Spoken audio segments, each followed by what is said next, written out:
ॐ शुक्लां वरदरं विष्णुं शशिवर्णं चतुर्भुजं प्रसन्नवदनं सर्वविघ्नोपशान्तये सरस्वति नमस्तुभ्यं वरदे कामरूपिणि विद्यारम्भं करिष्यामि सिद्धिर्भवतु मे सदा गुरुर्ब्रह्मा गुरुर्विष्णु गुरुर्देवो महेश्वरः गुरुः साक्षात् परब्रह्म तस्मै श्रीगुरवे नमः.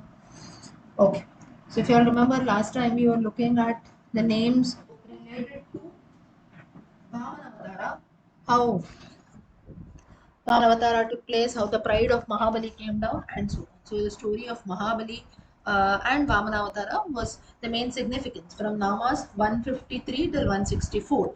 So this is the last Nama, Niyamaha, dealing with Vamanavatara, 164th Nama.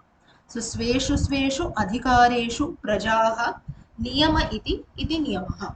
Now Niyamaha in simple language means rules, that is some Niyamam. Now, if you are living in a society, there are certain rules which we have to follow. That is niyama. But in this context, if you see one, now the meaning is also the same. As per the Gita, you have the reference in the Gita, Karma Yoga, that is doing one's own duty properly, and so on. Krishna also explains the same thing in the Gita. So, doing one's rules, everyone has got some duty, some responsibility to fulfill and follow, and everyone is supposed to do that. That is niyama. So, if all the people in the world do their niyamas, fulfill their responsibilities properly, the world will be a good place. But unfortunately, all of us do not do that. Let us look at ourselves. We also many times we don't do that, and that's how the list of problems starts. So here in this context, again, Niyamaha, this name also relates to Vamanavatara story. So as we know the story of Vamanavatara, Bali as usual was very proud of his achievements. He felt that he had everything in this world. And when Vamana, Vishnu in the form of a dwarf boy, came in front of Vamana and said that, I want 3 pieces of land, very proudly, Mahabali felt very happy. Said, what 3 pieces of land? I'll give you anything. I have everything in the world. I'm very powerful. So he started boasting about himself. At that time, the Asura Guru, the Mahabali, he was born in the lineage of, he was a grandson of Prahlada. His father, Virochana. So Prahlada, Virochana, Mahabali. That's how the lineage goes. So Prahlada also belonged to the Asura clan. Hiranyakashipu, Prahlada, Virochana, Mahabali. So Mahabali was Asura, and the Guru of the Asuras is Shukracharya. Now Shukracharya was very shrewd and smart. He said that don't think this to be something very normal, that a small boy has come and he's asking you for some piece of land. It is not like that. This small boy is surely Lord Vishnu himself, who has come to maybe you can say trick you. And the Vishnu, as we know in all the previous avatars, you know how he is known for tricking people and so on. So you better be careful. This might be some planning of the gods and Vishnu himself. So Mahabali, but he did not pay heed to his guru's words. He said, no, let anything happen. I don't feel anything. Even if Vishnu himself has come, no problem. He has asked for 3 pieces of land. Let him do anything. I have everything in this world. I am very powerful. Whatever he asks, I'm going to give him. So pride hit Mahabali and he forgot. You can say he did not pay heed to his own guru's advice. And Shukracharya got very angry on this. He curses Mahabali, saying that you're going to lose everything very soon. In future, we know the Vamanavatara story, Mahabali ends up losing everything. So now later Vishnu comes, then he takes up the Trivikrama Rupa, very giant form. He asks for 3 pieces of land, heaven, earth, and the Patal Loka. And at this time, Mahabali, he realizes his mistake and he feels that, oh, I should have listened to my guru's advice and so on. Now further, later it seems that Mahabali had a conversation with Vamana and he goes and asks Vamana. He tells, that is Vamana Lord Vishnu, uh, that why you did like this to me. I'm something, whatever you asked, this is very shrewd, this was very wrong on your part. You asked for 3 pieces of land and suddenly you've increased your size. This is something which is not done. Or it is very wrong on your part, you have cheated me, you have tricked me, and so on. So Mahabali starts talking to Vamana this way. At that time, Vamana, and further he highlights, he tells that you had promised my grandfather Prahlada that you will not kill anyone in his lineage. I'm the grandson of Prahlada. How are you causing harm to me? And so on. For this, Vamana gives a very, you can say, elaborate explanation. He says, point number one, I have not killed you or I have not caused any, you can say, trouble or to you. I've just brought your pride down. This is the only thing that I have done. Next, Vamana, he blesses or he makes Mahabali the ruler of Sutala Loka, a Loka in hell, that is Patal Loka, that's Sutala Loka. Mahabali is made the ruler. He was also given, or he is rather given the title of the seven Chiranjeevis. It seems that Mahabali is still ruling over Sutala Loka till date. That is no Mrityu at all. Chiranjeevi, he became the ruler of Sutala Loka. And like this, different boons were also given to him. So Vamana says that as promised to your, I have not broken any promise. I promised to your grandfather Prahlada, his entire lineage will not be harmed by me at all. So the same thing has been done. I've just brought your pride down. This is point number one. Secondly, he says that, so Mahabali agrees to this, but then he says, why you behave? If my pride had to be brought down, you could have maybe told me in a nice way, we could have spoken. Instead of that, you behaved very badly with me. What's the reason for that? So for that, again, Vamana explains, he said that your Guru Shukracharya had already advised you that this might be a form of Lord Vishnu, there might be something wrong. Don't take things very easily. You did not listen to him, and not paying advice, not you can say not listening to one's guru, not paying heed to that will bring about one's own downfall. So if you had listened to your Acharya Shukracharya in the first instance itself, maybe it would have not happened. So I had to teach you a lesson also, and in future to all the devotees and all the people who will be born later, that if we do not pay heed to Guru's advice, surely it will bring about one's downfall. So this is a clear proof for that. In spite of your Guru advising you, you did not listen to him, and he had cursed you. So I had to, first is I had to punish you, or you can say teach you a lesson, because you did not listen to your Guru's advice. Secondly, your Guru Shukracharya had cursed you that very soon, because you are not paying attention to what I'm saying, it's going to bring about your loss very soon, downfall very soon. So I have to also fulfill his curse that he has given to you. Therefore, all these things have happened. Therefore, the entire Vaman Avtara had to take place. I had to take these three pieces of land. I had to bring down your pride, and so on. So this is a punishment which you will remember lifelong. So two things out of this. One is always pay heed to one's own guru's advice, or it can be guru, well-wisher, anyone. And secondly, there are certain niyamas. Niyamas is pride. If pride is boosting, we have to know that somewhere there is, you can say we have to stop there. So niyamaha, so through this nama, what Vamana, what Vishnu in the form of Vamana tries to say is, there are certain rules or niyamas which the world has followed. And I am not, you can say, broken any promises. I had promised your grandfather Prahlada, none from your lineage will be destroyed. I have followed that niyama. I have fulfilled, I have ensured that you did not pay attention to your guru's advice, you will be punished for that. This is a niyama. Third niyama, your Acharya Shukracharya had cursed you. That also had to bring it true. That niyama also has been followed. So everything which takes place, if something has been promised, that will be done. Best example for this, Rama Avatara. Rama Avatara, Rama always instanced that in our Raghu Vamsha and our Ikshvaku Vamsha, all the kings were known to keep their promises. Very famous saying in Hindi, Pran Jai Parvachan Na Jai. The same thing is there. This is, the, you can say, nowadays people use it very nicely. In our, it has become a famous dialogue, you can say, but this was, you can say, the Brida Vakyam. Brida Vakyam is nothing but uh, Raghukula or Ikshvaku Vamsha or Raghu Vamsha was known by this Vakyam. That is, even if life goes away, still the promise, the word that I have given will never be broken. So Rama is the best example for this. So here through this Nama, Niyamaha meaning the Lord also. If something happens around in the world today, rather than blaming and finding out why things have happened, whatever happens surely happens for a reason.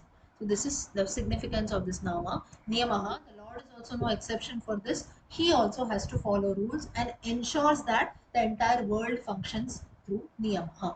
So Niyamaya Namaha is a Nama, and the Palashruti is we'll also be blessed with Guru Kataksham. Guru Kataksham is something which is very, very important. First, Palashruti, you can say, it will help us to follow all the niyamas. Sometimes it becomes very difficult to follow all the procedures, all the rules. Life becomes difficult. If I tell you 10 things, you, say for example, when a small puja has to be done, 10 things the priest might tell you have to do this, do that, this preparation, that preparation. Immediately we ask, no, instead of this, can I do this? Instead of this, no, can I do it in an easy way? We ask, right? Sometimes the priest himself tells us. So everywhere we need some shortcuts or easy methods to do things. That is one part. But then so many times we break rules. So niyama should never be broken. That is whatever niyama, whatever procedures has been told, we should be able to follow that. That is niyama yamaha. Second parishruti is we will also be blessed with Guru Kataksham. The blessings of the Guru will always be there, and not only blessings, we will also be able to follow that. Unlike Mahabali, who in spite of Shukracharya's blessings and advice, he did not follow that, which ultimately led to his own loss. But Guru Kataksham is something, just as we say, between God and Guru, if you compare, Guru is given a higher status because God is there, but then if Guru is not there, it will become very difficult for us to reach near God. Whereas if Guru is there, he serves as an example. He says, I'm also praying to the same Lord.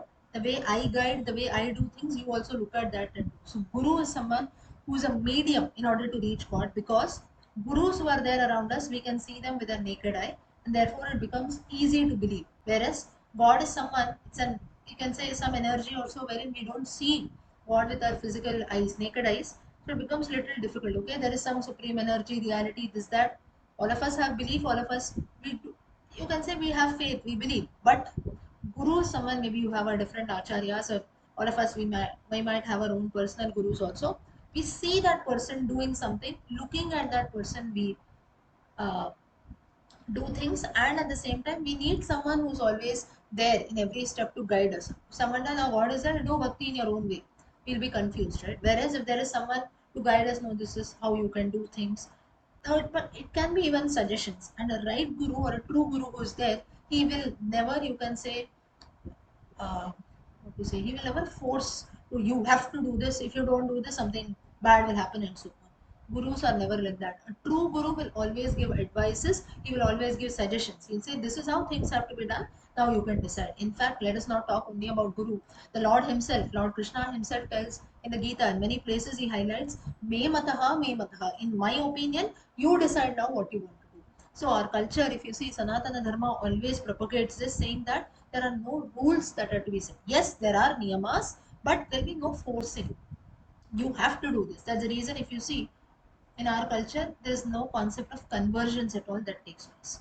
Of course, people do, and even if someone out of choice wants to turn towards our dharma, you don't have to undergo some procedure also, saying that you go and take a bath here or you get some initiation. Of course, Guru Diksha, such things are there, but then that's the reason our own dharma does not have any concept of conversion, because it's an open dharma. There are niyamas, there are rules. It's your choice. What you want to do, you accept. So nothing against any religion. Also, everyone has their own methods. But our dharma, Sanatana dharma, does not propagate this. We don't have the concept at all of conversions and so on. Why I'm telling you this is, when we talk about this nama called niyamaha. Niyamaha is rules that are there which we have to follow. But it doesn't mean that you have to do this. If you don't do something bad will happen, and so on. That's the reason why, you see, anything that happens, say even very simple example, from tomorrow onwards Navaratri starts. All of us, we celebrate Navaratri. Now out of the 15 people who are there, each one of us, maybe, okay, Navaratri is in praise of the goddess, we chant, we do pujas for the goddess, we chant different stotras, we offer different nevidyams. All this might be same, but the way we do puja will always differ. Right? Maybe I will do in the morning, someone will do in the evening. Some will say, no, I call a priest and do. Someone will say, no, I don't call a priest also. I just do in my own way. Some will say, not any puja as such. I just offer flowers. I just prepare some naivedam of my choice. Whatever stotras I know, I chant. Some will say, no, I know only Lalita Sahasranama, I'll end up chanting that the 9 days. Someone will say, no, there is a Devi temple nearby, we have a group of devotees going there, so I go and participate. At home, as such, I don't know.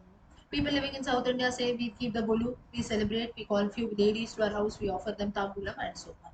So, a very simple thing, that is it. Even the festival of Navaratri, one festival, there is no rule. Now, all this different list of things, there are many more. I just gave you a few examples. Out of this also, there are many things that I told you. There is no fixed rule. There are many more things which can be added. So the way you want, you do. Nobody is going to tell you this is wrong, this is correct. Everything is correct. Way you want, you do. So this shows the openness that is there. Of course, there are few rituals. Say for example, the Shraddha Karma, or maybe we have the 60th birthday, Shashthyabda Purti, or the Sadabhisheka, and so on. Such things that are there.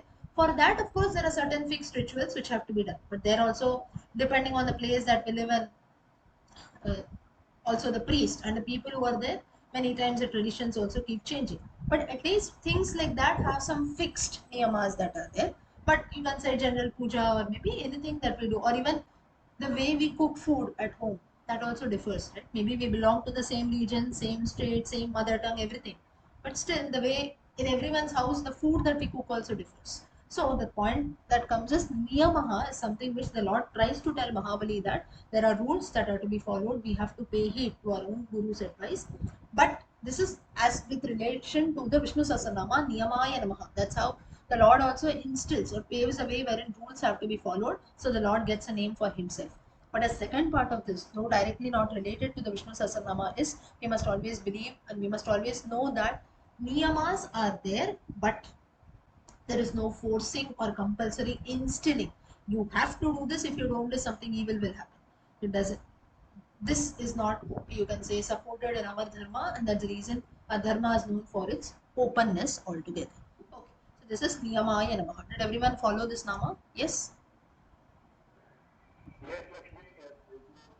Okay.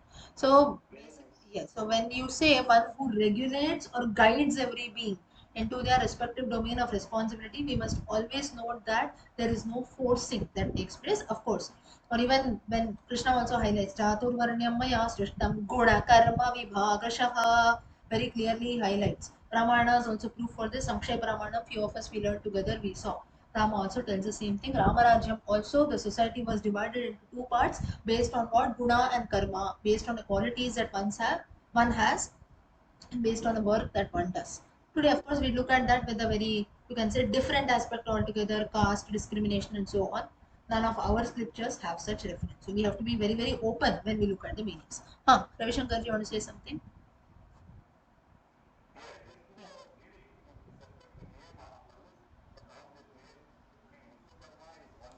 Hmm. Hmm.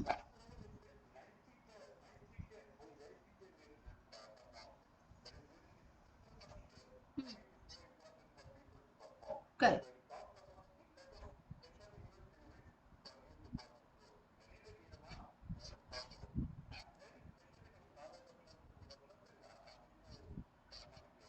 Correct. Right. Right. So just as he said, there are certain things which are scriptures very nicely written. Now you have this Pitru Pakshakala. Today is the last day of Amavasya. Most of you would have done the rituals, the Tarpana and so on. So there are certain rules which we have to follow. There's no option for no, I don't feel something like to do. Or some people say there is no tradition in my family. Some things are to be done through tradition, but some people know nobody does in my family, so I will also not do it. You can start, right? Of course, there are some things which are passed on, but if something is not being done and if you also never start, the future generations will also end up telling the same thing. So instead of that, you can start with something new, doesn't matter at all. And especially this Pitru Paksha Karma or Malaya Paksha Karma, some households don't have this tradition at all of doing it. You can start it, it's nothing, just as we do the annual Shraddha Karma. Similarly, it's just one more additional time that to do it. But these are karmas which have to be followed always. And just because this topic has come, I'll tell you one example of Nitya Karma that is being followed. Nitya Karma has got its reference in the Mahabharata also. In the Mahabharata, a verse comes wherein it seems that the 18 days the war took place, right?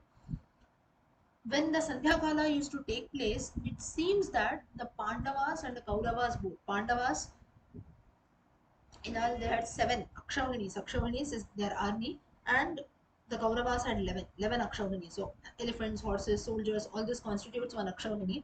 It seems that when the Sandhya Kala used to come, now in the morning time or till the day end, there used to be a lot of, you can say, war-like situation. In the end, it seems that both the Kauravas and the Pandavas used to halt and do their Sandhya Vandana, it seems, even in midst of the war in the battlefield. Mahabharata has got this verse. So this highlights the importance of Nitya Karma. Be it a battlefield or be it wherever you go, whatever you do. Now I am outside, I cannot do something today. Very easily we say, right? In the field also, and that too, Kauravas and Pandavas, they are Kshatriyas and Yadavas. Still, they ended up doing their karma. So, Brahmanas also have to do it. Brahmana, Kshatriyas, Vaishyas, whatever it is, Shudras, whatever Nitya karmas you have, each one has to follow that. So, this, even the Mahabharata also stresses upon the importance of Niyama that has to be followed. Okay, let's look at the next Nama. Yamaha. Antaryachati iti Yamaha. One who withdraws is Yamaha. Now, here in Ashtanga Yoga, you have something Yamani, Yamasana, Pratyayama, Pranahara, and so on. Yamaha is nothing but having a control on one's senses or having a control on things around. You see something, you feel like buying it. You've just bought a new dress, till you go to the market, no, I feel like buying, you end up buying. There is no list, there is no end, right? It just keeps going on and on. So there should be some control. This is Yamaha. For this, you have a beautiful story. Now, in Niyamaha, with Guru Kataksha, Mahabali, Vamana and so on, the names in praise of Vamana end. So 153 to 164 namas of Vishnu Sahasranama highlight about Vamana From this Nama Yamaha, the qualities of Lord Narayana, the gunas of Lord Narayana are mentioned. So Yamaha. Now, once it so happened that there were few devotees going about here and there, and they had a conversation saying that we are moving about here and there, but sometimes it becomes difficult. Now, all of us also, now there are many pilgrimage places, there are many temples, there are many good places. We all wish to visit, but sometimes we cannot, right? So, what should we feel guilty about it, or what should be done altogether about it? This is a question which was there even to a few people. So there, one particular person, he was a learned scholar. He ends up coming to Alvar Tirtham. Alvar Tirtham is in South India. Some people say you also have it in the Tirumala Kshetra. So this place he comes, and like this, there are many devotees whom he sees in this Alvar Tirtham in many places around. So Alvar Tirtham is basically, it is located in Tirupati. So Tirupati is known for having 1008 tirthas altogether in and around. Not exactly, that is around the Tirumala hills. You have about 1008 tirthams, and out of the, like the Kapila Tirtham and so on. So one of that is this Alvar Tirtham. So there, obviously, now Tirupati is a very important pilgrimage site. Uh, so religious site, people do visit it, and so on. So this particular learned scholar, he goes there and he finds that many people have come, but there are also many people who wish to come, but maybe they cannot due to various reasons. Maybe someone is well, or it can be unwell, and anything. It can be any reason. So what should be done for this? This is one thing which he noticed. Another thing which he saw was there were many people who were coming, but they did not have that much level of bhakti in them. Just for the sake of coming, or just for making a normal outing, a vacation sort of a thing, many people had also come. This is the same thing which we see around nowadays also, right? Some people, even you, depending on the place, we have to change our conduct. You go for a vacation or so, maybe to a hill station or something like that. Obviously, there we behave differently. Whereas you go to a religious place or so, our conduct should be different. So there you go and maybe like a picnic spot. And nowadays, you see even now, even the Chardham Yatra. Nowadays, that people go. The Chota Chardham in Uttarakhand. If you see recently in the last 1 year or so, there is so much of the roads that are there, the Himalayan roads. You have a lot of traffic there, which was not there maybe a few 5 or 6 years back.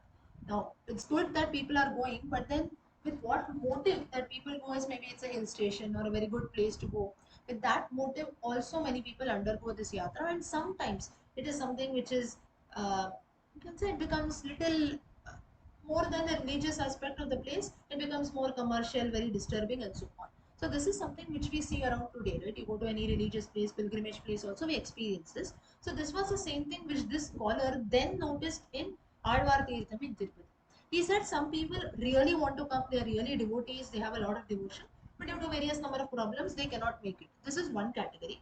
Second category is many people like to come, or they have all the resources, they do come, they frequently visit places, but they don't have an amount of bhakti at all. Just for the sake of coming, just for a nice vacation or so, they come, they enjoy themselves, and they go back. So looking at this, he felt very sad, and he prays to Lord Vishnu here in the form of Yamaha. Yamaha is nothing but Yamaya Namaha, we say that is having a control and at the same time establishing bhakti. So having a control here in what aspect, if you have to consider, it is that you, yes, I have to go to places, but I should know the motive behind it. Now if you're going for, like I told you, you're visiting a religious place, a temple or so, obviously maybe our conduct is that way, a lot of bhakti and so on. Whereas you just go to a hill station or so, then obviously our attitude changes, you go and enjoy, right? So depending on the place that we go, our conduct, our behavior should also change. And what is most important, or you can say the last thing, the underlining statement is bhakti is something very important. If you can go to places, well and good. If you cannot go, that is also fine.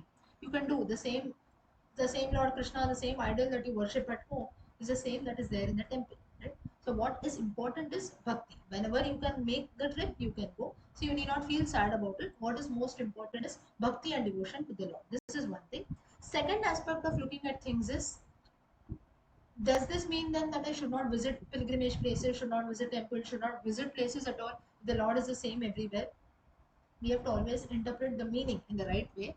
So here, if the resources are there, if you can make it, surely then you should go. But if you genuinely have some problems, some people have health problems, or the right resources are not there, or maybe someone is ill at home, it can be many reasons, right? So if something like this is there, if you are not able to go, then you need not go. But If you can make it, you should surely make it. There should be no excuses at all. But whether you worship the Lord at your house, but whether you worship the Lord in a temple or any religious place, pilgrimage site, whatever it is, bhakti is something which is very, very important.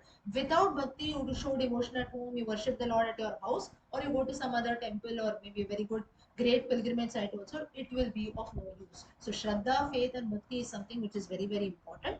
So one who has a control on the sense organs, that is one meaning. Second Yamaha is one who shows ultimate bhakti towards the Lord. Yamaya Namaha is a Nama here. So during Pralaya Kala, once the world gets destroyed, again, new Srishti, again the process of creation starts in, the world is created. At that time also, bhakti also should be created along. Bhakti also should keep growing. Today I'm doing something, tomorrow I don't know whether I'll do the same thing. So here it's like, now some people very nicely they will question, if the Lord is the same everywhere, why should I even visit places, right? Why should I go to crowded places, temples, this, that? For that, a very simple reason. All of us, we have food, right? You have food every day at home, but one fine day you feel like going to the hotel or restaurant also. So there also we can say the same thing. It's the same food, right? Over there also you go and maybe you have something, whatever, be it fast food or rice, dal, chapati, anything that you have. At home also you're cooking the same thing. At home also you make the same thing and eat. No, no, but still the restaurant's taste is different. We say, right? It is the same logic that is applied here. To do the same bhakti, everything is same. At home also bhakti, devotion, whatever you show, the Lord is also the same. But if you go to that particular place, obviously the feeling, the vibrations, and so on will be different. So that's the reason all of us we make trips to different places, different religious places, or pilgrimage sites, and so on. So it has got its own importance. But what the feeling, what is important is bhakti, devotion, and shraddha. If that is not there, even visiting a temple is also useless. You just go and maybe just while about your time here and there, or as a picnic spot. Nowadays we see, right, many places they are destroyed because of this. So that then it is of no use. Underlying feeling that should be there is total surrender and bhakti towards the Lord. So Yamaya Namaha is the Namaya. Next, total number of namas in this verse 170. Next verse now. वेद्यो वैद्य सदा योगी वीरः माधवो मधुः अतीन्द्रियो महामायो महोत्साहो महाबलः Vaidyaha. Vaidyaha. Now here some people give a simple reference of Vaidyaha meaning Lord Dhanvantari. That is Vaidya, the doctor form of the Lord. That is Dhanvantari Bhagwan. That is one reference. But as per the Vishnu Sahasranama, the meaning is as follows. Once it so happened that, sorry, not Vaidyaha.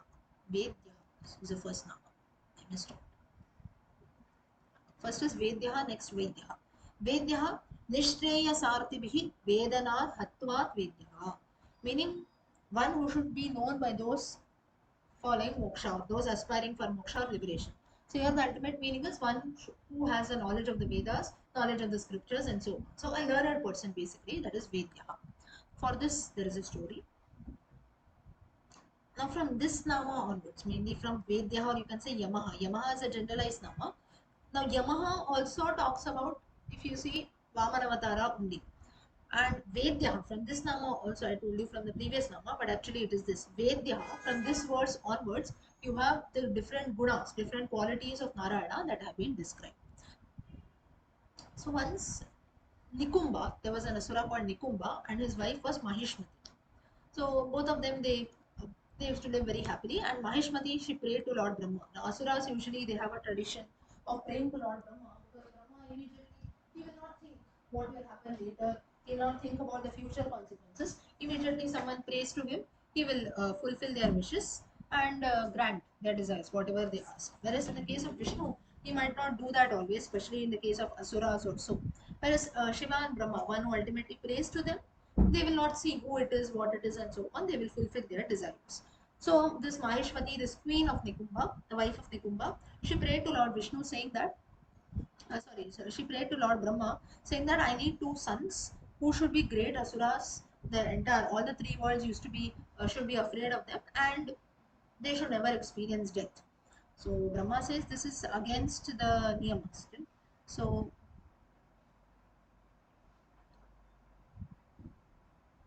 okay. This is again the niyamas. If anyone is born on earth, obviously it has going to be uh, they will have to face death. So there is no option for that. So you ask me something else. So then at that time Mahishmati, she thinks deeply and she tells Brahma that okay, let them face death, but when will they face death is nobody, not a third person should not come and kill them. They themselves should fight with each other and bring about their downfall. If such a situation happens, then let them experience death. Otherwise, no, they will not die. Brahma says, okay, this is fair enough. I will grant you this too. Further, what happens is, so both these asuras, they used to live very happily, and they did not experience death at that time. But obviously, if they are asuras by nature, they want to torment and trouble the gods. So what happens is, at that time, an apsara called Tirottama, she is sent down by Lord Brahma, and now they were also very smart. They did not, both those asuras, they did not end up fighting with each other at all. They were brothers, so they used to live very happily with each other. And Brahma felt that now little the world is being tormented. All the gods are coming and praying to me in order to save them. I only have given the boon, so now what should I do? So he sends down an apsara called Tirottama and tells her that you go and maybe you try to distract them, you do your dance, singing, and so on. You try to distract these asuras, that somehow they will end up fighting and hitting each other, and that will bring about their downfall. So Tirottama, now those apsaras, mainly their dharma is to follow. Their main dharma is to maybe dance, singing, and so on. Whatever the gods tell, whatever mainly Indra tells, that's what they have to follow. So Tirottama listens to Lord Brahma, Indra, and so on. Whatever they tell the Apsaras, they end up following that. That's their only dharma. So Brahma tells Tirottama that you go down and do this. Tirottama goes. Both the Asuras are distracted by her beauty. They are enchanted by her. Ultimately, like the Yadavas, how Krishna brought about the uh, defeat of the Yadavas, they ended up fighting with each other, right? So these two Asuras also did that, and ultimately that brought about their downfall. Now, Tirottama, she comes back to Brahma saying that your work is done, both the Asuras have been killed. They only killed each other. So, now what should I do next? So, Brahma says, what boon should I give you? Maybe you go to Indraloka and you experience all the pleasures and so on. So, Tilottama says, no, no, I'm not interested in that. I want to attain Vaikuntha. That is, I want to pray to Lord Vishnu. I want to surrender to him. I want to attain moksha and so on. I want to pray to the Lord. And there she uses this nama Vedyaha, meaning I want to know that Lord. And why here the Nama comes is because Tirottama had a desire to attain moksha by surrendering. That's how the Nama to the Lord comes, Vedyaha, meaning one who aspires for moksha and then one who wants to know the Lord and so on. So Brahma was very happy for this and says, okay, you can do that. So at that time, what happens is she comes down to a place called Varamangai in Tamil Nadu, and there she comes and she prays. I think locally, it is called Nanganeri. Anyone is aware of this place? Nanganeri is a term that is used. Nanganeri, Varamangai temple. Anyone has visited or you know about this? People living in South India might be aware. I don't think it is near Chennai or so. A little, I think it is inside only. Okay, and I think it is also called as there on a mountain top you have a temple for Lord Vishnu. I don't think it's a part of the 108 Divya Deshams, but it's a temple for Lord Vishnu. I think you call it as Vanamamalai. That is Vanamamalai is Malay mountain. So on top of that you have the Vishnu's temple that is there. So Varamangai is what you call the place. I think it's popularly called as Nanganeri also. And the mountain, the nearby area is called Vanamamalai. Maybe someone you can just research it. So here there is a temple of Lord Vishnu, and there this Tirottama Apsara comes. She tries to pray to Lord Vishnu and so on. She does her archana and so on. This was being seen by Urvashi, another Apsara Urvashi, and she also feels, oh no, I also want to do this. She also comes down to earth to this place. Narada also comes down. So this place, this temple of Varamangai, it has been uh, prayed. It has been prayed by two Apsaras, Tirottama Urvashi, and also by sage Narada. And it seems that here the Lord has got a sun and moon also. Now, sun and moon actually represent the eyes of the Lord. Here, like on the two sides, you have sun and moon also that is kept. So the Lord, along with his consorts, Sri Devi, Bhudevi, and then you have sun and moon also. But it seems that from outside, when a devotee looks at this temple, he cannot see that sun and moon. So again, this Apsara, she had a doubt. She asked Brahma, I can see the Lord properly, but there is a belief that there is a sun and moon. Sun and moon is like a vigraham there that is kept, but I cannot see that at all. So I can see only the Lord fully and with lot of brightness I can see the Lord, but not what is there on the sides. So here Brahma gives a very beautiful explanation. He says that this is because the Lord's charm, the Lord in the form of knowledge or Vedyaha, Vedas, scriptures, and so on, the Lord's form is so bright that is like just as the sun. We cannot look at the sun directly, right? Because its light is very bright. We cannot. That's the reason we cannot look at the sun with our naked eyes. Similarly, only the Lord has. When you look at the Lord, the full focus should be only there. His bright, His charm is so great that you cannot see things that are around. So it is like just as it removes all the ajnana, all the darkness and ignorance that is there in us. Similarly, the Lord's darshana also, it blesses you with such, you can say, full focus that you cannot see anything around. It fully blinds your vision. So this is the significance of this nama, Vedyaha. So knowledge or something, ajnanam should never be there whenever we have to show bhakti or something. So these are the gunas of Narayana. Narayana or Lord Vishnu helps us in removing our ajnanam or ignorance and helps in growing bhakti. That's the nama. Vedyaya namaha. The Palashruti is everything will be well with everyone. Everyone will be blessed with knowledge. Knowledge is something which is very, very important. Blindly, we cannot follow anything. Even if till date we are following some things blindly without knowing the reasons, you might notice that it will not help us in doing things properly. Be it some philosophical aspects like Vedanta also, though it is difficult to understand, still many places questions do come. Or maybe our everyday rituals also that we do. Why do we light a lamp? Why do we offer flowers? Like this, there are certain questions, right, which come to our mind. If sometimes we don't now a very simple answer is a sense of gratitude, or you can say, okay, someone comes in, why do we offer flowers? In order to honor someone, we offer a garland of flowers. Similarly, to show our bhakti and respect to the Lord, we offer flowers. This is one simple answer. Like this, there are many questions which come. Why do we light a lamp? All of us were lighting a lamp every day or offering flowers for years together. You saw your grandparents doing it, you saw your parents doing it, you are doing the same thing. But someone comes and asks you, like maybe now I'm just highlighting these things.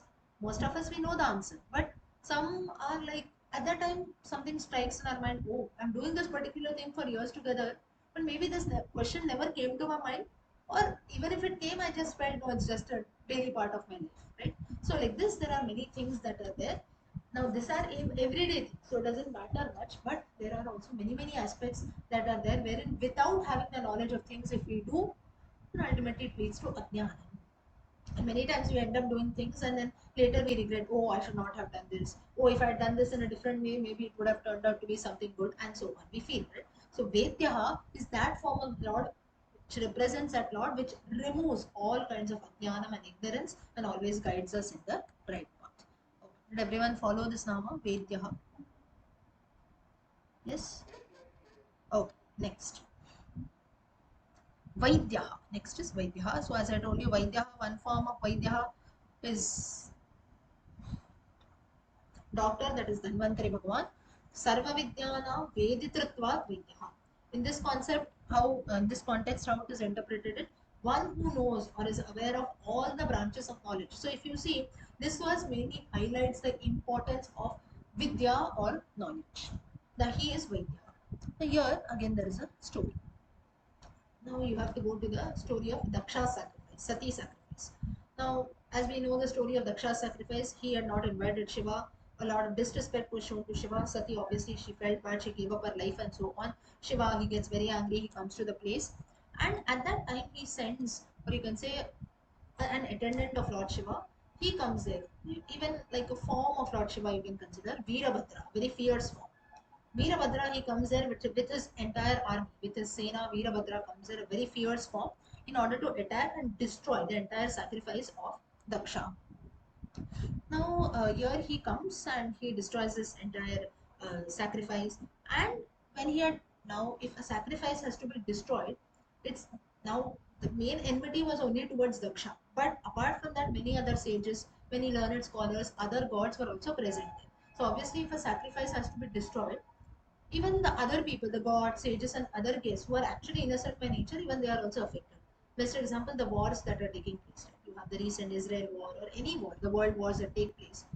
We have enmity maybe only towards one person, but in that we end up killing so many other things. We end up causing trouble. Or in our everyday life, also, what happens is maybe with some one person you have some argument also. Maybe two people in the family have some argument, but ultimately it affects all the other family members also, right? They also feel bad, or maybe some kind of negativity is there, and so on. So negativity is something which spreads very easily. Positivity also spreads, but it is on us to accept. Whereas negativity is something wherein if some news like this, very, you can say, sensitive news also, or maybe someone is fighting with someone, everyone rushes and sees, right? So negativity is something which it is human nature. We are ready to accept that very easily. Positivity, though things are positive around, it takes time for us to maybe go and accept it. Right? So here the same thing happens with Veerabhadra. So Veerabhadra, he had enmity towards Daksha. He wanted to teach Daksha a lesson, but ultimately it affected all other people also, gods, sages, and so on. Many innocent people also were suffering because of this. They ran here and there. It was a very fierce situation. So later, Veerabhadra, he feels bad. He feels very guilty, saying that I wanted to destroy and teach a lesson only to Daksha. But I ended up causing trouble to many of these gods and sages also who had attended the sacrifice. So now what he should do? So he goes to Lord Shiva, who is great devotee of Shiva. And Shiva, he asks that I want to do some kind of prayashchitam for this. Prayashchitam is I want to do something like I didn't have an enmity towards others, but then I had to do this. So now you tell me some way so that I can be free from this guilt and so on. So at that time, Shiva, he advises that you go to this place called Veera Raghava temple. Veera Raghava temple is in Tiruvallur. Tiruvallur, I think. Anyone has visited this temple? I think it's near Chennai. Tiruvallur Veera Raghava temple. Vaidya Veera Raghava temple. If you don't know, you can maybe note it down, and next time those people who live near Chennai, you can visit. A very, you can say, it comes under the Ahobila Matha tradition. Ahobila Matha has got their own Gs that we call it. So it comes under that tradition, and you have a lot of stories that are there. Tiruvallur is the main place. There you have this temple, and here, mainly it is known for its architecture and so on. It is one of the 108 Divya in praise of Lord Vishnu. So here, Vishnu is worshipped as Veera Raghava, Veera Raghava form, and the consort Mahalakshmi. I think the Devi is called as Kanakavalli, Kanakavalli Tayar. So, and here, this place mainly has got a lot of religious significance because Shiva had advised Veerabhadra to go and maybe worship Lord Veera Raghava here so that he'll be free from his guilt and sins and so on.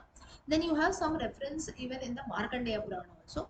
Markandeya Purana also has some stories with regards to this temple, that there was a sage and who used to live in the nearby area of this temple, and it seems that he used to grind rice. So rice was something, some people you go in villages and all, like, let's not, nowadays you have in cities, right?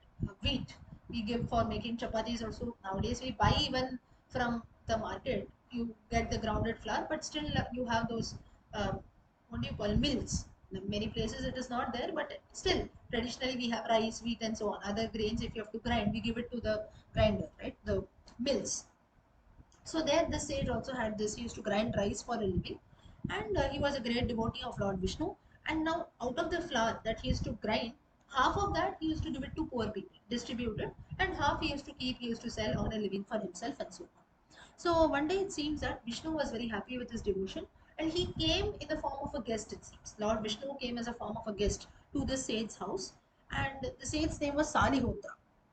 Sariputra, this sage was there, and Lord Vishnu, he came in the form of a devotee, and he requested the sage that you give me some food.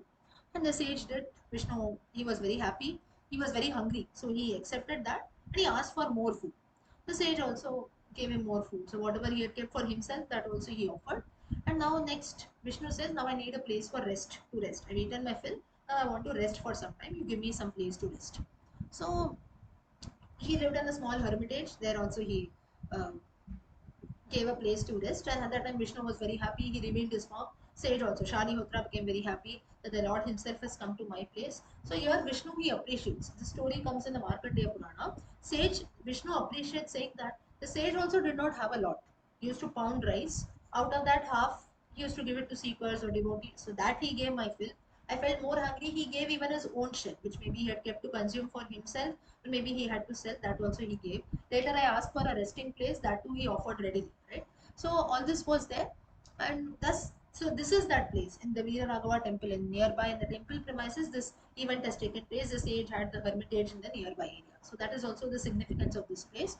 Then, in some references, it is also mentioned that Goddess Mahalakshmi and Vishnu's marriage also has taken place in this place when Lakshmi had taken an avatara as the daughter of a king called Dilipa. So Lakshmi also has taken many avataras. So out of that also during one avatara, Vishnu had married Lakshmi in this place. And the third reference that is there of Veerabhadra when Shiva was not invited to Daksha sacrifice. So Veerabhadra also comes here and so on. So like this, there are different places, the significance of this Veera Raghava place. So coming back to the story, Shiva, he advises this Veerabhadra that you go to this place, Veera Raghava Swami, and you worship him. He does that. And near this place, you have a shrine for Lord Shiva also called Tirtheshwara Shiva. Tirtheshwara Shiva, this shrine is also there. So there also he goes and he worships Lord Shiva. You have a pond here, the temple pond that is there. I think it is called Krita Tapa Nashani. Krita Tapa is whatever tapa, that is whatever wrongdoings that we have done, knowingly and unknowingly, all that should be washed away. And it seems that Shiva also in those times when he had cut off the fifth head of Lord Brahma, which used to be very bright. It seems that the entire world could not bear the brightness and the light that was emerging, that was coming from the fifth head of Brahma. So Shiva had ultimately cut off that. So that was also a sin on his part. So that also was so Shiva also had visited this place. So basically, this place has got a lot of you can say religious significance, that is there, a lot of importance. So this is Vaidyaha, wherein the Lord in the form of Veera Raghava comes and he helps to remove all the mental worries as well as the physical worries. So physical worries, for that of course you have places like Guruvayur and so on where Narayana Bhattatri showed his devotion. That is one part. Or even Dhanvantari Bhagwan, like this, many places are there for physical diseases. This Veera Raghava Swami temple is also known for physical worries, but mainly for mental worries, mental disturbances. Sometimes for guilt, regrets, and so on. So many people, we don't have peace of mind, right? Something happens, we are disturbed. So just as Veerabhadra came here to, you can say, pray to the Lord and get away from his worries, the same thing. This place is known for that. So Vaidyaha is the name of the Lord here, meaning one who helps us in being free from all kinds of mental as well as physical worries. Vaidya. So one, this meaning that he knows all the branches of knowledges, whatever are your worries, be it mental, physical, and so on, he is ready to cure all of that. That also can be one meaning here. So Vaidyaya Namaha is the Nama here, and he'll also bless us with a lot of knowledge and good health, mainly both mental and physical. Okay, next Nama. Sada Yogi. Sada Avirbhuta Swarupatvat Sada Yogi. One was always there in a manifest form. Manifest form is nothing but we have the form of Lord Krishna, Rama, Ganesha. So you can say a physical form, manifested. Unmanifested is there is God, there is people who practice some branches of meditation or so. They will not believe in a physical form, right? Or maybe for this, I think you have Swami Dayananda Saraswati's Arya Samaj tradition. That mainly believes in this. They accept the authority of the Vedas, so mainly they believe in a lot of sacrifices and so on. They don't much go into idol worship. So something like that you can consider Sada Yogi. One who is always in the yogi form, in a meditative state. In a manifested form, sorry, that is one who has some physical form wherein we worship the Lord in temples and so on. So for this, there is a story. Now here it has a story of Andal. Now Andal, once now Andal we know the daughter of Periyalvar, and she was a great devotee of Lord, and ultimately the Lord ends up, Lord Krishna, Lord Vishnu ends up marrying her. But before that, it seems that Andal had to undergo a lot. She had to put in a lot of efforts in order to please the Lord. And so Andal first devotion she started in the month of Margari, Margashirsha month, which comes roughly in mid of December. So that's how we chant the every day the Pashurams that are there, the 30 Pashurams and so on, various things in the month of Margari, very, very auspicious. Masana, Margashirshoham, very auspicious for the Lord. The most dear month, most favorite month of the Lord is also Margashirsha, as he mentions in the Gita and so on, a few texts. So, like this, Anda used to worship, lot of worship she used to do early morning, just as now we sing bhajans or this Katir Bhavai, this, that people do in Margari. Andal used to first do this. That's how all devotees also start following that. Nothing happened. Vishnu did not come at all in front of her. But she did not give hope. Maybe she felt, no, somewhere I have fallen short also. But she continues showing her devotion. Entire Margari month, she does a lot of devotion. She chants. She does a lot of puja. She visits a lot of temples. Nothing happens. The Lord does not come at all.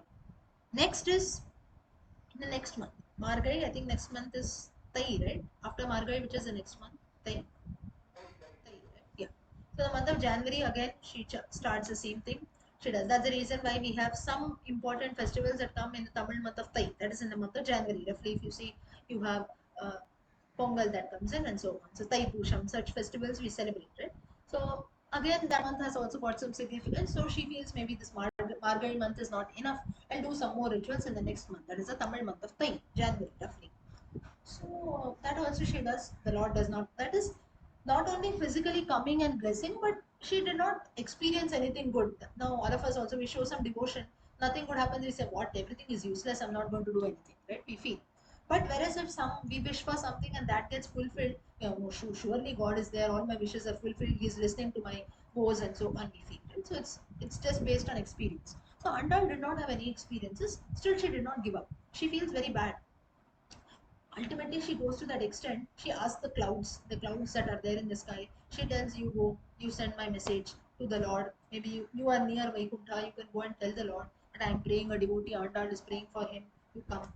Next she hears from someone that uh, cuckoos. If a cuckoo bird comes and sits on one's own household or so on the top of the house, and if the cuckoo bird sings, it is as if the Lord is hearing to that. And maybe I am chanting a lot of prayers, singing a lot of songs. Maybe it is not reaching the Lord, but if the cuckoo bird does, it will reach easily. So this is one significance. So the cuckoo bird, she calls the cuckoo bird, she makes it sing and so on. Again, nothing happens.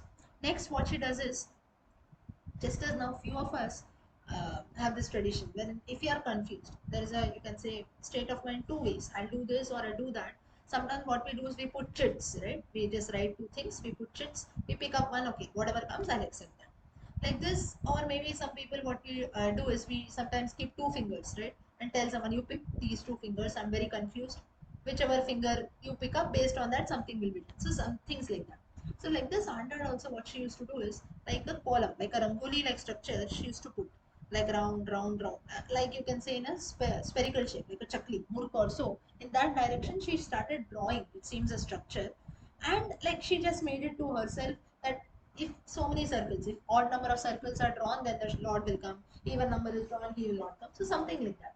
So it's all just a game of the mind, you can say. But she also, when things don't happen, or when things have to happen at any cost, we start believing in everything and anything, right? But if we don't want things to happen, then even things which we used to believe also at that time seems unbelievable, or we stop losing belief. So it just depends on one's own mindset. So Anta at this time, because she wanted the Lord to come at any cost and bless her, at that time she ended up doing anything, it seems. So everything she did, but still the Lord did not come. So this shows that even for the greatest devotee like Anda, to her also, if the Lord has been testing, we need not talk about us at all. So all this was being seen by her father, Periyalvar. And he goes to the temple of Srivilliputtur, very famous for Andal Kalyanam. And there you have Vallabhadra, Valabhadrashri. Valabhadrashri. That's a place there in Srivilliputtur, a temple. And there you have in Srivilliputtur, in the temple of Lord Vishnu, Periyalvar prays. He tells, can't you see my daughter putting in efforts? I'm not come here simply to ask for your, you can say, courtesy also. But genuinely, my daughter has put in efforts. She has done a lot to you. She has put in a lot of devotion. She is doing her prayers, whatever she can, she is doing. Still, you are not coming and blessing her. What is the problem? So, are you not there at all, or are you sleeping? This is what Periyalvar asks. So, there the Lord inside, it seems that now Alvars used to talk. There was, it's a saying that Alvars always have a conversation with the Lord. So, from the Kathopanishad, the Lord there he highlights a vakyam. He says that Ka esha sukteshu jagarti. Ka esha sukteshu jagarti. Such lines also come. Right? So, there he highlights this and says that I am the one who, though I seem to be sleeping from outside, I'm always awake. That is a famous Yoga Nidra position of Lord. So therefore, I know whatever is taking place. But some or the other time, I will surely come. If not immediate, later surely I will come and bless her. You don't worry about that. But Yadvar feels contented and he goes. Now, next time, what happens is Andal, who was sad for all these days, all these months altogether, suddenly Periyalvar is surprised to see a smile on Andal's face. And at that time, Andal comes and Periyalvar asks, what happened? So Andal says, yesterday in my dream, the Lord came and he blessed me. And I felt very happy. He spent time with me and so on. Only in a dream, not in reality. Of course, in future, we know Andal marries, ends up marrying Lord Vishnu, Lord Krishna, and so on. So here, through this story, what happens is the Lord, sometimes when we get a bad dream, it seems that maybe for some small mistake that we would have committed, for that, in order to teach us a lesson and to disturb us for some time, the Lord, it seems that he shows us a bad dream. But if some good things are going to happen, you might also get a good dreams. Of course, these are all beliefs that are there, but this is what has been told. Or maybe some good omens, bad omens, and so on, we believe, right? So it is that the Lord is the one. We sleep at night, but He's only one who's always ruling us. When we sleep at night, now someone says, okay, I sleep for 7 hours. In that, maybe initially 1 hour or half an hour, you're awake. After that, what happens for the next 6 hours, you're not even aware, right? Suddenly in the morning, the alarm rings, and at that time, it seems like altogether a different world. Oh my God, we just rush up and get up, right? But for those 6 hours also, life is going on, all our internal organs are functioning, breathing is taking place, everything is taking place, blood is being pumped, we are not even aware. Even if someone comes, only if someone comes and touches us. Some people sleep to this extent that even if someone shouts, or you can say even touches you, still we will not be aware, right? We sleep that way. But somewhere, of course, maybe some disturbance take place, we are aware. Apart from that, sleep is such a state wherein we are not aware of anything around at all. We are not even aware of our physical body, but the one who takes care of us. In fact, there is no guarantee that the next day we'll even wake up, right? We sleep such a way, in such a manner, and the Lord is the one who rules over this. He is the one who, even when Jagarti, Supteshu Jagarti, when he makes the statement, it is that when the entire world sleeps, at that time I am awake and I ensure that all the beings are being taken care of. So he says that based on one's punya and papa, it might take some time. So some papa has done some bad dreams or some small disaster might come in, but through that, surely good things also come. So in the case of Andar also, the same things that happen. I am the one who's always watching on you. I'm the one who's always awake. So I will always take care of you. This is Sada Yogini Namaha, meaning though I seem to be in a form of a yogi, always sleeping from outside, I'm always awake from inside. When the entire world sleeps, at that time also, I am always protecting you. So this is the Nama Sada Yogini Namaha, meaning one who protects us. Even when, at times, even when we ourselves are not aware, like the best example is during the sleeping stage. We ourselves are not aware, but at that time, the Lord is the one who comes and protects us. Okay, so we'll stop here for today.